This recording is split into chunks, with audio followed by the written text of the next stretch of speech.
como denegou o requerimento de gratuidade da Justiça, determinando o pagamento das custas, das ditas custas iniciais, no prazo de 10 dias.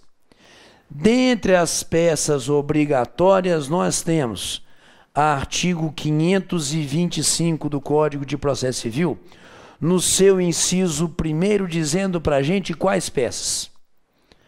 Pega lá. Decisão recorrida.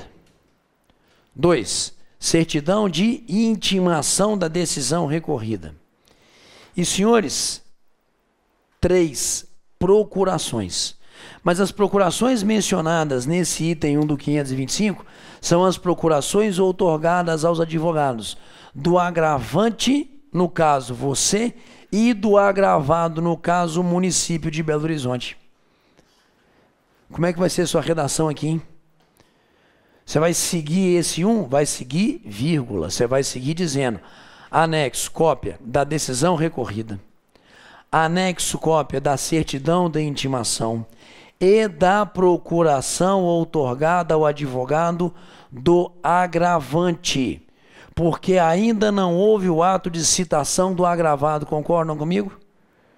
E se não houve, eu não vou cometer o equívoco de afirmar que a procuração do agravado estaria aqui lançada, que a procuração do agravado estaria aqui lançada nessa estrutura processual. Então, por favor, você vai ter que ter um cuidado nessas peças e você, na qualidade de advogado, vai declarar essas peças como autênticas. Artigo 365, item 4 do Código de Processo Civil. E além dessas peças obrigatórias, você vai narrar nesse parágrafo também o quê? Que está juntando todas as outras peças, não é isso? Do processo. Porque a gente já chegou à conclusão, fizemos isso em sala de aula, que não basta chamar as peças obrigatórias. Nós temos também que lançar as chamadas peças necessárias, não é isso? Então, uma melhor redação sua nessa estrutura é justamente demonstrar o quê?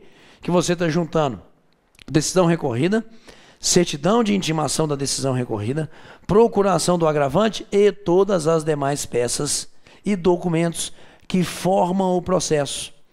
E, consequentemente, declarando como autênticas essas peças 365, item 4, e, por fim, você vai ao artigo 524, por favor.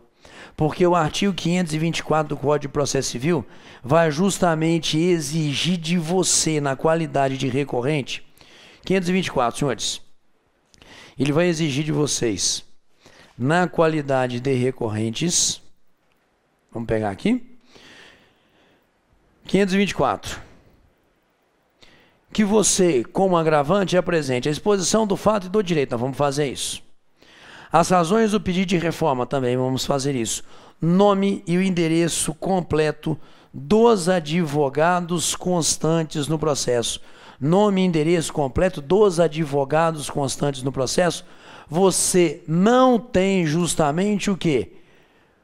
O endereço e o nome do advogado da parte contrária. Porque sequer a parte contrária foi citada. Razão pela qual a melhor redação aqui é: deixa de apresentar a procuração, o nome e o endereço do advogado contrário, em razão do mesmo ainda não ter sido citado. De novo, senhores, vamos lá. Você vai demonstrar para mim a tempestividade, dizendo que o seu recurso está sendo interposto dentro do prazo de 10 dias contados da intimação da decisão. Você vai dizer que você deixa de comprovar o preparo porque você está justamente recorrendo de uma decisão que não concedeu a gratuidade. Esse é o próprio objeto do recurso.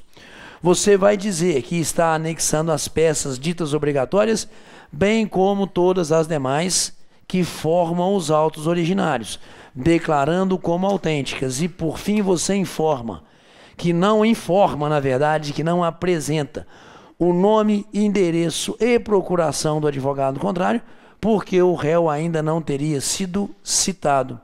Tudo isso aqui, senhores, é a figura da admissibilidade. Pegamos? Tranquilo? Ótimo. Então, esses 4 elementos vão compor o primeiro item do seu recurso, que é a admissibilidade. Segundo item do seu recurso, cabimento. Porque principalmente no recurso de agravo de instrumento, você deve demonstrar o cabimento. Porque sabemos, a regra é a apresentação do recurso de agravo sobre a forma retida, não é isso? É o que o artigo 522 demonstra para a gente. Vai nele aí, ó. O artigo 522, além de falar do prazo de 10 dias, artigo 522, estabelece que a regra é a interposição desse recurso sobre a forma retida. E eu quero que você, na sua redação para o exame de ordem, demonstre saber isso para mim.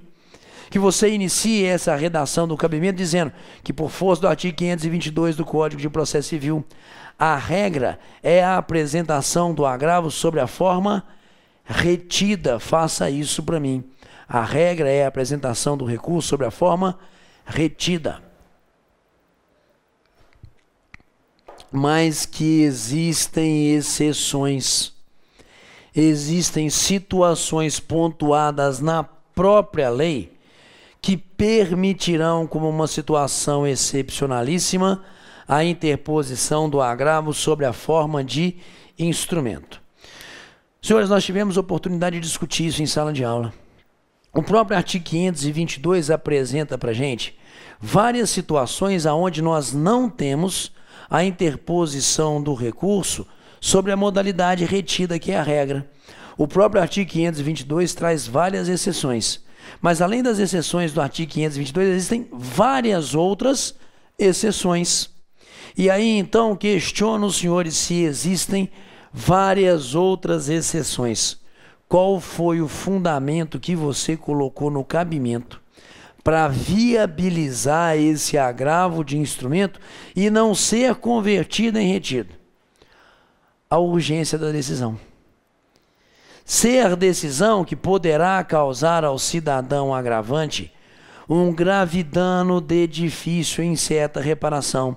Justificativa essa que a gente encontra no próprio corpo do artigo 522 do Código de Processo Civil. Então, na própria estrutura do artigo 522, nós temos justamente o que, senhores?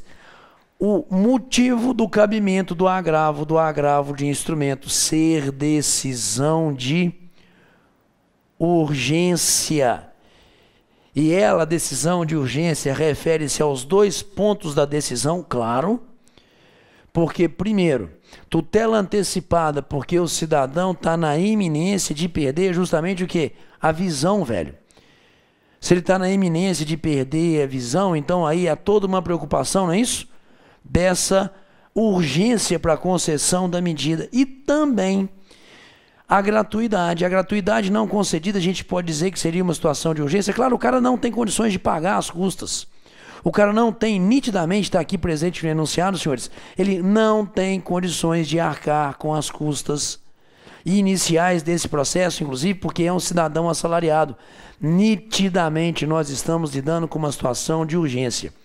Então, toda vez que for negada uma tutela antecipada requerida na inicial, toda vez que for negada uma gratuidade requerida na inicial, senhores, recurso é sempre o agravo de instrumento. Então, você demonstra o cabimento para mim, apresentando esses argumentos focados na urgência, justificado na própria situação excepcionalíssima descrita ali no artigo 522 do Código de Processo Civil. Pronto, o cabimento é o seu segundo tópico de abordagem.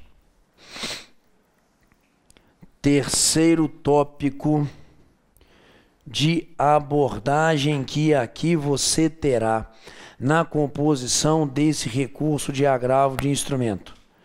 Esse é fácil. Da decisão recorrida. Manda aí, velho. Poderia falar que era sanável o caso de não ter a declaração de pobreza dos autos? Não, mas observa, aqui fala no enunciado, eu não estou lembrando mesmo, porque às vezes a gente Até pede os outros para montar para a gente fica meio perdido. Aqui fala que ele deixou de juntar? Vamos lá, aqui vamos ver o que ele fala. O questionamento que foi feito aqui é o seguinte: tem no enunciado a narrativa de ter sido juntada a declaração, não é isso? De pobreza. Linneu contra o município de Belo Horizonte, narra o autor, aduz que o exame acrescenta não ter condições financeiras, não é isso? Ao final, acosta o documento.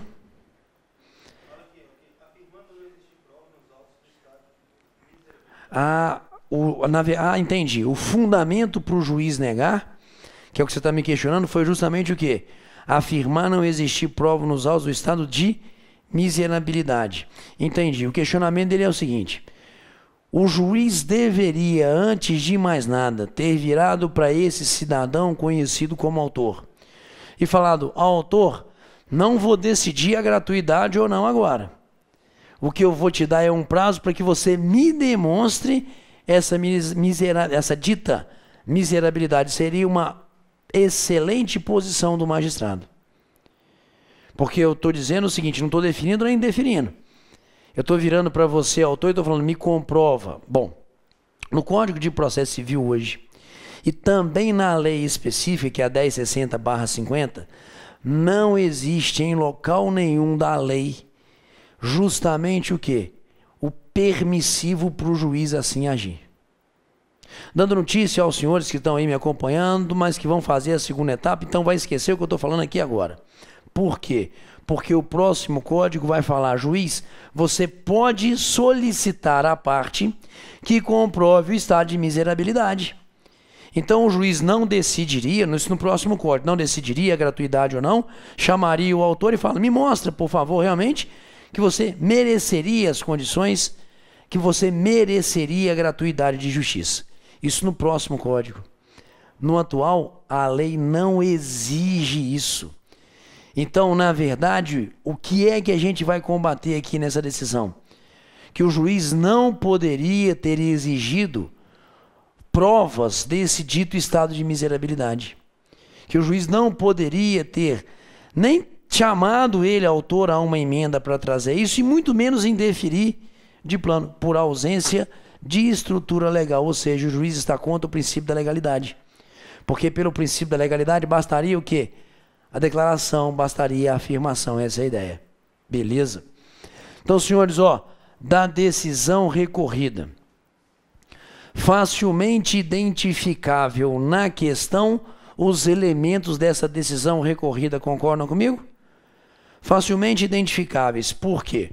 Porque nós temos aqui todos os motivos pelos quais o juiz negou a tutela antecipada e a gratuidade, como nós estamos aqui discutindo. E você vai trazer com as suas palavras, mas é essencial que nessa narrativa sua exista os motivos pelos quais o juiz indeferiu a gratuidade. E como a gente estava aqui discutindo, os motivos pelos quais o juiz indeferiu a gratuidade é justamente qual, senhores? A falta de provas, não é isso? E isso eu preciso ler na sua narrativa. E o motivo pelo qual ele não concedeu a tutela antecipada foi qual? Conseguiram identificar na questão aí, senhores? O motivo foi justamente qual? Não, na gratuidade. Agora eu quero saber da tutela antecipada. Por que o juiz negou a tutela antecipada? Reversibilidade. Ele, na verdade, negou pela falta do requisito chamado reversibilidade. Ele negou porque a tutela solicitada seria uma tutela irreversível. Pronto, é isso que você vai narrar para mim. De forma bem sucinta, bem precisa. Porque se cair uma peça de agravo de instrumento, já estou começando a torcer, porque a gente tem feito um trabalho muito legal em sala de aula e a gente tem insistido nessa peça. Se cair, você vai saber que é uma peça que demanda um puta de um tempo para você fazer. Que demanda ali uma estrutura sua de condensar o que você precisa falar. Me permitam aqui narrar, então? A decisão recorrida indeferiu a gratuidade em razão da falta de provas do estado de miserabilidade do autor. Também pelo juiz de primeiro grau foi indeferida a tutela antecipada pleiteada, ao argumento de ser uma tutela dita irreversível. Senhores, eu estou falando isso em 2 parágrafos bastante curtos. Razão pela qual o juiz, inclusive, determinou a parte contrária, determinou o autor que pagasse as custas iniciais sob pena de indeferimento da petição inicial. Então é isso que a gente vai extrair da questão para poder narrar a decisão recorrida. Esse é o fundamento de uma, esse é o fundamento do outro. Isso aqui deverá surgir na estrutura redacional sua. Terceiro tópico da decisão recorrida. Quarto tópico, vamos lá. Dos motivos para reforma dessa decisão. Dos motivos para a reforma. Senhores, quais são os motivos para a reforma quanto à decisão denegatória da gratuidade? Porque agora você vai ter que fazer um trabalho de organização desses motivos para a reforma. Motivos para a reforma da decisão denegatória da gratuidade e motivos para a reforma da decisão não concessiva da tutela antecipada. E Val, eu posso criar subtópicos à vontade. Tipo assim, da gratuidade, falar sobre ela. Depois falar da tutela antecipada e falar sobre ela. Porque fica uma coisa organizada. Mas se você não fizer também, pode ter certeza, você não perderá nenhum ponto. Mas vem cá. Vamos elencar os motivos pelos quais a decisão do juiz estaria errada em não conceder a gratuidade. O primeiro argumento para a gente combater essa decisão do juiz é sempre qual, senhores? A lei 1060/50 no seu artigo 4º, que exige apenas o quê? Que exige apenas uma mera afirmação do cidadão autor que ele merece sim os benefícios dessa gratuidade. Então, tecnicamente, o seu primeiro argumento é: não é necessária prova da dita miserabilidade, como insiste o juiz de primeiro grau. Por que não é necessária a prova dessa miserabilidade? Porque a lei 1060/50, no seu artigo 4º, senhores, me fala, bastaria a simples afirmação, não é isso? Na petição inicial. Mas além desse argumento, a questão está te dando algum outro argumento possível? Tá. Está te dando quais outros argumentos, senhores? Que o cidadão não teria condições de arcar com um valor de R$ 1.500, muito elevado, porque ele possui como remuneração a aposentadoria previdenciária no valor de um salário mínimo. Acharam isso aqui no enunciado? Olha ali no enunciado, preciso que vocês tenham atenção nessa parte do enunciado, por favor. Parágrafo 1º, 2º, 3º, 4º parágrafo do enunciado. Pega ali, ó. Acrescenta que não tem condições financeiras de arcar com o custo do exame em um hospital particular, que é de aproximadamente R$ 1.500. Valor muito elevado para o requerente que possui como remuneração a aposentadoria previdenciária no valor de um salário mínimo. Achamos? Agora, vai lá no finalzinho, por favor, desse parágrafo 4º. A inicial, você acostou os documentos que comprovam as alegações do autor. Eu te pergunto, pelo enunciado, está juntado o documento comprobatório que o cidadão é aposentado e ganha um salário mínimo por mês? Tá. Para reforçar que o juiz não poderia, em hipótese nenhuma, denegar essa gratuidade, e muito menos afirmar que não existe prova. Então você vai dizer que não tinha que comprovar coisíssima nenhuma, porque era direito do cidadão mediante simples afirmação nos autos. Mas mesmo assim existe no processo o quê?